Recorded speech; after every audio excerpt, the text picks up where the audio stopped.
Welcome to the complete collection of LeBron James's greatest stories told by NBA players and legends. This is part 1 of a 3-part series, because obviously LeBron James, being one of the greatest players in NBA history, has countless stories, and this video would be about 2 hours long had I not broken it up into 3 parts.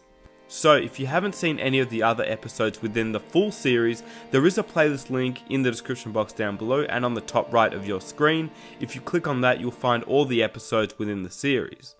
Because this is such a long episode, even broken up into 3 parts, it has taken me a long time to create, and I would really appreciate if you guys could quickly hit that like button before the video begins. If you're new and you like videos just like this one, be sure to hit that subscribe button and hit that notification button so you are notified when a new episode drops. Lastly, I wish you all a very Merry Christmas and a wonderful 2022. Without further ado, here's the complete collection of LeBron James's greatest stories, part 1. We play in different eras. He's an unbelievable player. Yeah, he's one of the best players in the world, if not the best player in the world. When you start the comparisons, I think it is what it is. You know, it's just a standard measurement. You know, and I take it with a grain of salt. He is a heck of a basketball player, without a doubt. It was like when God made him, he was like, all right, I'm gonna give you all this. I'm gonna take everything, but I'm gonna take one thing from it. I ain't gonna give you no line. But I'm gonna give you everything else. That's why I tell bro, I'm like, he gave you everything. And I remember, I don't know if I even told nobody other than my close circle. I remember it was a play we was trying to run, and one of our teammates forgot the play, and Bron told him the play. He said, if you miss these free throws, you know who's gonna win it. All right, now, what makes it worse is this. Bron says, I'm gonna get to this spot and shoot, but if I get here and any one of them is flinching off of their man, I'm beaming it to that man. And we've been spoiled. Yeah. It's just been remarkable what he's been able to do. I feel confident because I'm the best player in the world. It's simple.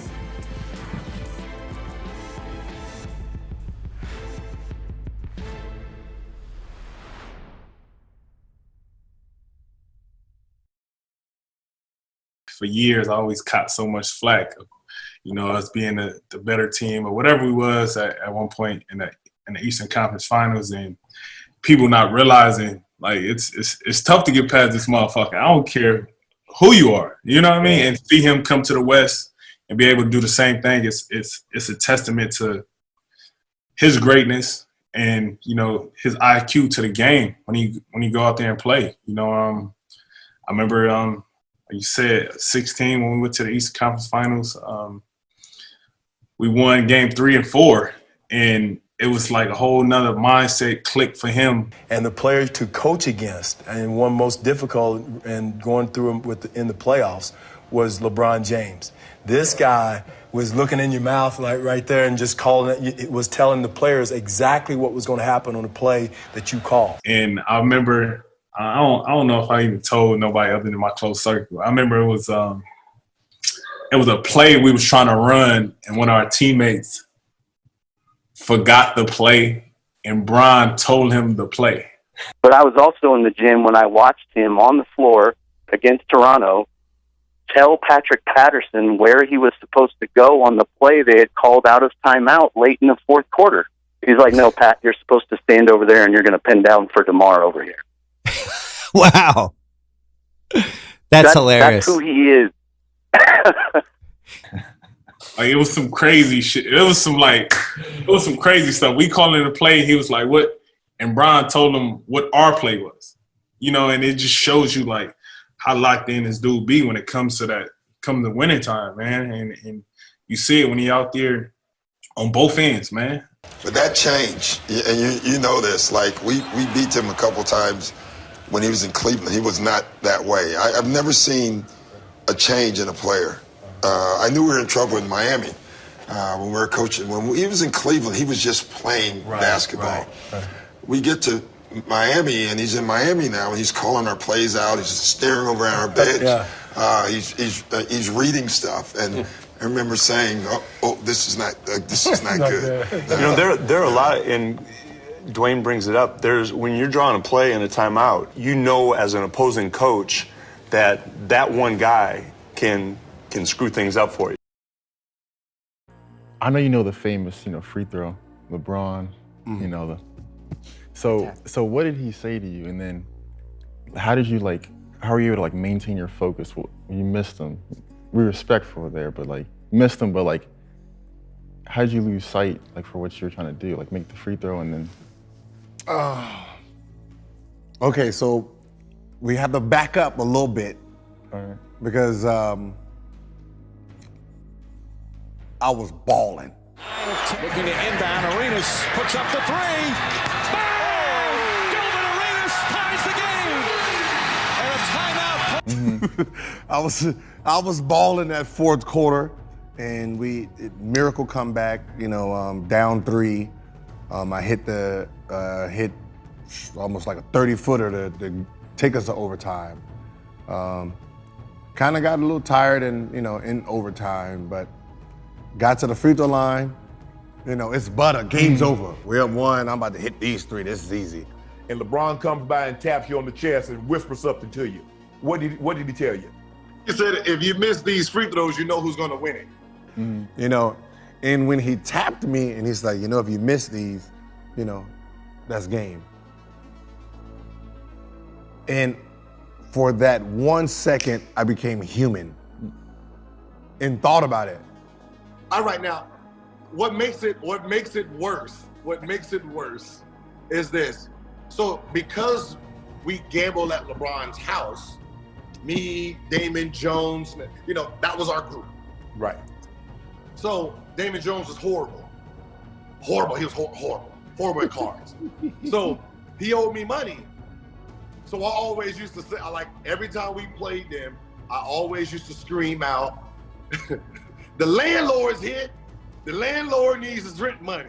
Right. So every time we came to town, shoot around, I'm yelling it. The game, I'm yelling it. That's all I yell. So I told the coach, hey, anytime you put Damon Jones in, I'm going 1-4 flat.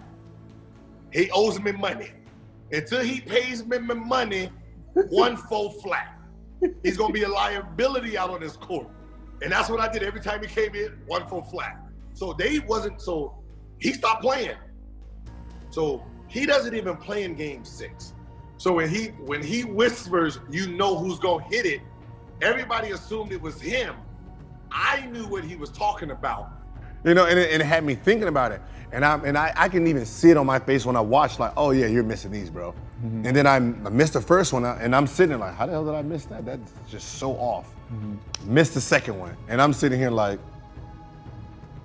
yo, did this just really happen? Where did I go? I don't miss clutch free throws. And I think the thought went into my head, they really gonna put Damon Jones in and let him hit a shot. And I just missed. It was I was balling that game. Just hit the 3 to get us in overtime, playing great in overtime, very great battle. And then I see Damon Jones in there stretching, and they really put the man in. And the fact that LeBron even passed him the ball is what hurt the most. Damon Jones in the corner just came in the game for the first time in 2 games and hit the shot. Who does that? That's why I said that's why I said I went to go do mental stuff. Right. With the mental training, because I was this didn't just happen. You didn't tell me this man was gonna come in and hit, and then he comes in and then you pass him the ball he's done hit 5 straight threes. I need to go see some hill because I don't want to be the next Nick Anderson out here. LeBron is 36, turns 37, I believe, in December. Yeah, man. How is he still, what makes him special? And even when you talk about mileage and how he's doing it night in and night out, where you talk about usage rate, you talk about, load management, he ain't doing what Kawhi's doing. He ain't doing what these other, KD, and I love KD, I love Kyrie, but, KD just took off. AD hurt, so LeBron got to take on more with LA right now. Right. So, what makes him special? You had that yeah. This dude up there. He left the hospital with more than everybody. Bro, listen. Bro, Brandon, B. Marshall, this dude up there, bro. Out the womb. Bro, his shopping cart of talent when he was born was bigger than everybody's, dog. They gave him everything. Dude behind LeBron, he don't have nothing. Yeah, but you got to give me more, man, because we know what goes into it, the sports science, how we train, how we eat, how we sleep, et cetera, et cetera. Yeah. What are we not seeing that you saw? Yeah, right? You guys have a chef for the show, right? We understand about putting in your body. We understand about the training that you need as athletes, former athletes. We understand the training that you need. But ultimately, man, I've watched this guy, and I see him take care of his body. I see him own it 100%. But I've also know that guys can roll their ankle and be out 4 weeks. I've seen this guy roll his ankle and come back and give you about 20 in the fourth quarter. I'm talking about a bad roll ankle, and I'm like, oh, he done. He come right back. I'm out 4 weeks with this roll ankle. He come right back, fourth quarter, scored 20. Right. It was like when God made him, he was like, all right, I'm going to give you all this. I'm going to take everything, but I'm going to take one thing from it. I ain't going to give you no lining. But I'm going to give you everything else. That's why I tell Bron, I'm like, he gave you everything. He gave him everything. He just said, I'm going to just take this one thing. But when is he going to let it go, though? No, listen, as long as he got money, he ain't letting it go. He's too rich to let it go. Do you think he carry in his pocket the GOAT conversation? Does he want to be better than MJ? He said he's the GOAT. And then after I stopped, I was like, that one right there made you the greatest player of all time. You know, everybody was just talking how they were the greatest team of all time. Like, they was the greatest team to ever assembled. And for us to come back, you know, the way we came back in that fashion, I was like, you did something special.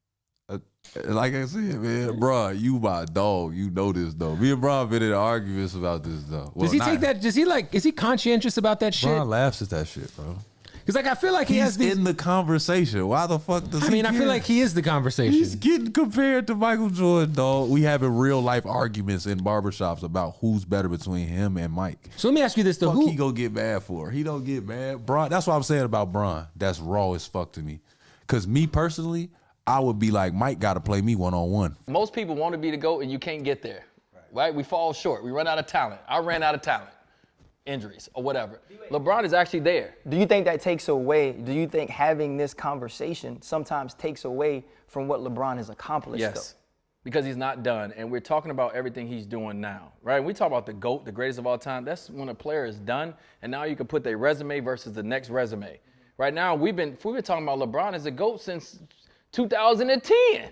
We're 2021. This man still got another 5 years to play if you know, God willing, he don't get hurt. So, like what I said, he will be a GOAT. Someone's going to say LeBron's my GOAT, hands down, nothing else. Just like I say Jordan's my GOAT. It's generational GOATs.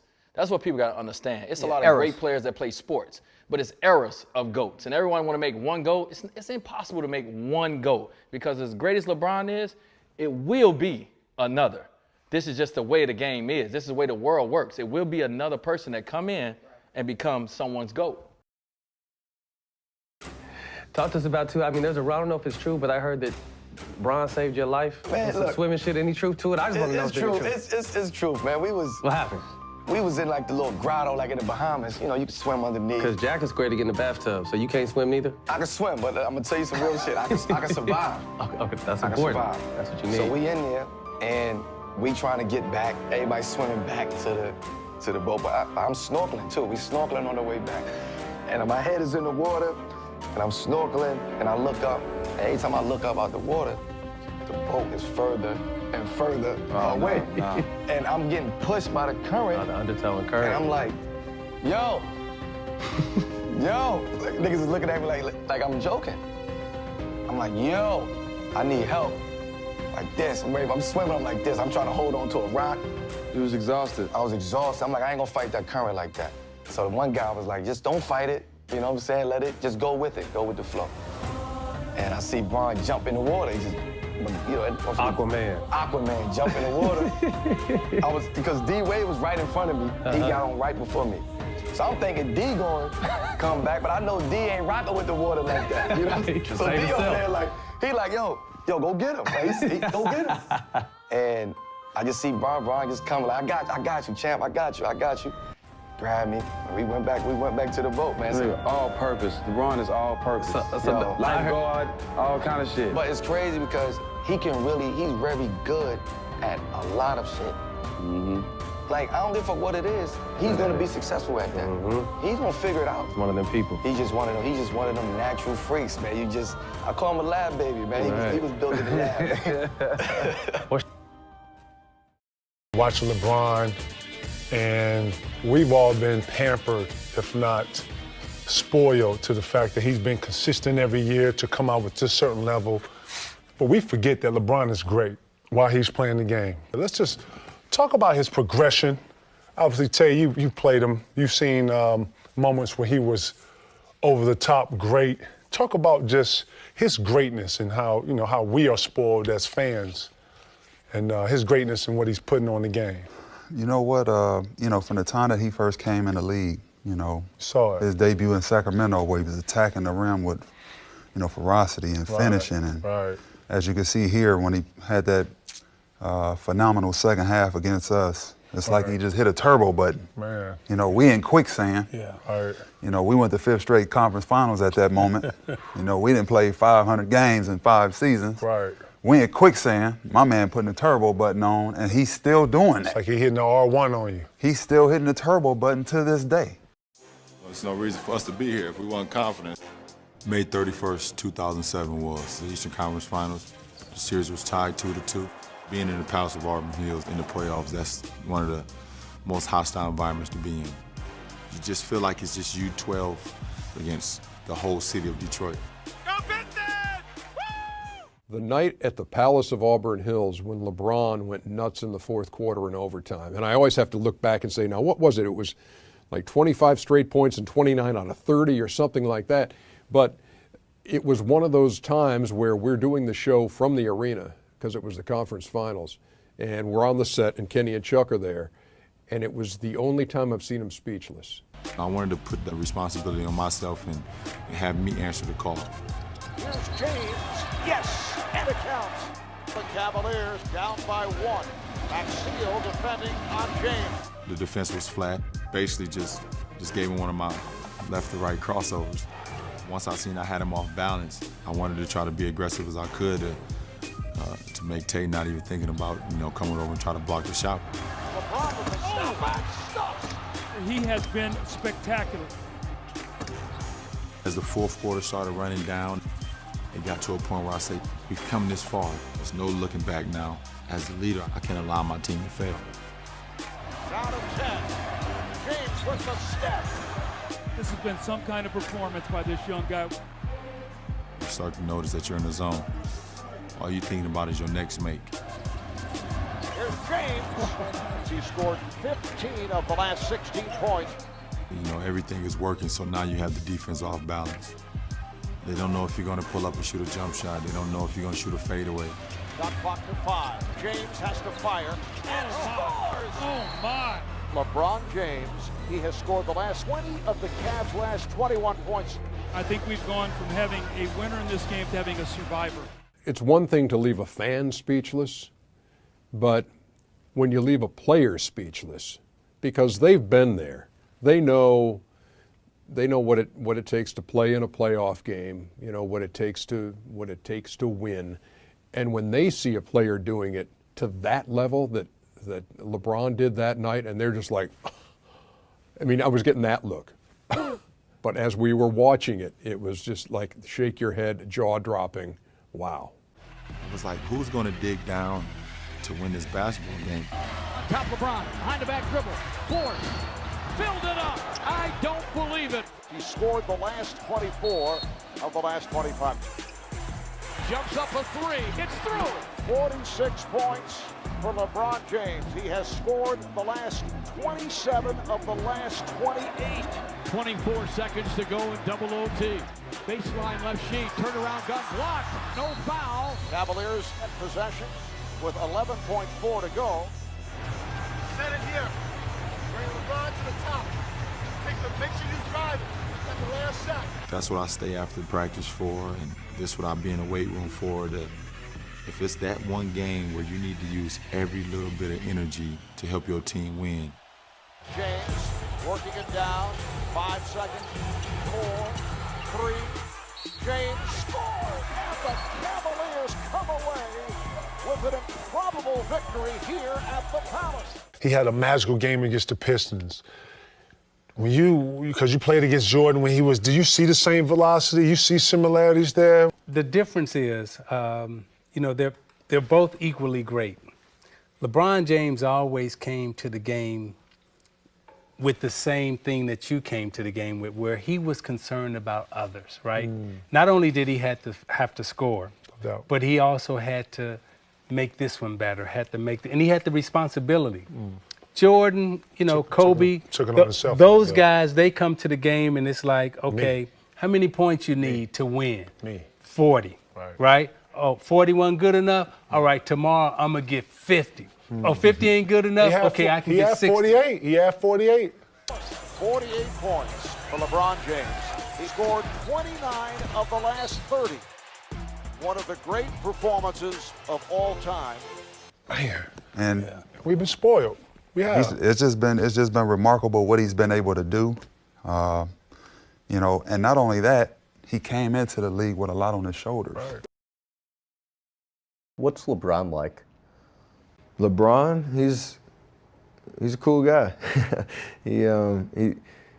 He's a guy that actually, for me, when I was coming through college, when I first met him, he came to a couple of my games. He's just real down to earth, approachable. Gave me a lot of mental, nuggets that I could take with me as I started my own NBA career. And obviously as a basketball player, the dude's amazing. So somebody that has a lot of pressure on him and somehow seems to keep getting better. I know how we felt playing against Jordan. Like, Jordan was the most dominant player in our era, and we would talk for hours on the phone watching him play against another team, just admiring him play. But at the same time, it was like there were things that he did in the air that we just couldn't do. And I look at LeBron James in this era, and I say he's doing things that, y'all just can't do. How do y'all feel about LeBron? And then we can talk about how we talked about Jordan. I'd say in terms of, one guy being able to change the course of a game the way he can. He controls the pace. He does things that you kind of look like, how did he do that? Yeah. It doesn't matter sometimes how great a defense you play on him. And sheer strength and power to get to the basket. He's obviously developed that outside game that keeps you honest. It's something that you need all antennas up, all 5 guys every night. And if you don't bring it, he's liable to try to expose you. So in terms of that first championship run, matching up with him, and some of the stuff that he did on a nightly basis, it was spectacular. But at the end of the day, like, that gives you even more kind of competitiveness and fire to try to figure out how to overcome it and still win. And it gives you a little bit more gratifying feeling when you do too. So, do you feel like a strength difference? Because we talk about it a lot on television when we say, oh, he's so much bigger and stronger. But I don't know what it's like to feel it. Can you describe? Oh, you can feel it, especially on the block in transition.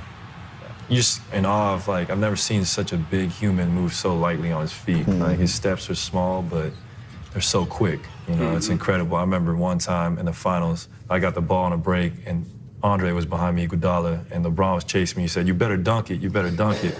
So I went up to flush it, and I almost killed myself because I was nervous. LeBron was gonna come by and just said, "You better dunk it," because he was coming full speed. So the landing wasn't pretty. So I made sure I flushed that thing because I wasn't trying to see that ball go to half court. Right. So that's just kind of the presence he has in the court. You know where he's at all the time. He's great at playing free safety, kind of like Jordan was, and you're just in awe of the things you can do in the air. I mean, like you said, me and Steph could never do these things, no matter how much we work on our vert, how many squats we do. We'll never be able to jump 40 inches and alter our body like that. We got to get it fundamentally. We got to get it with skill, but those dudes blend it with skill and just sheer power. There's no nights off, and that's draining. Yeah, I know who he is. He's part of the front office group. He was really excited about me missing, that shot a little bit more extra than I would have liked, but you know, he got a root for his team, obviously, and he was, you know, he showcased that. So, you know, I knew I had another quarter, and the fourth quarter is my favorite. Read it perfectly. LeBron 3-on-2. LeBron all the way. LeBron scores. 8 points. LeBron again. The deal all the way. LBJ. Throw it down. Timeout. Cleveland. Here comes Braun all the way to score. We've only got 3 to shoot. Logo 3 for LeBron. It's LeBron. Just hit that big 3. Down the middle he goes. 3. LeBron stepping back for a 3. Off the court 2 in this area. 3. Oh, now. Trying to get it in the fridge. LeBron, tough shot. Nothing too tough for the King tonight. Nothing too tough. He was definitely the reason why LeBron went for 21 in the fourth quarter and outscored the whole Cavs team. So, you know, he looked for anything similar to what Kobe did. Look for anything for motivation, and he definitely found it. The real part about it, look at the head snap. It was a quick head snap. Like, Right? oh, no, you didn't. Like, he knew and the then he laugh. looked back Like, at him he knew again. who laughed. Exactly. Like, I heard that laugh before. I got you. You want to wake me up? I got something for you right here. And he went off. And that is the end of this first episode of this 3-part series. If you would like to see part 2, be sure to hit that like button. If you hit that like button, I will upload the video immediately. Be sure to hit that subscribe button, and to stay notified, hit that notification bell. And I will catch you guys in part 2. I'm out. Peace.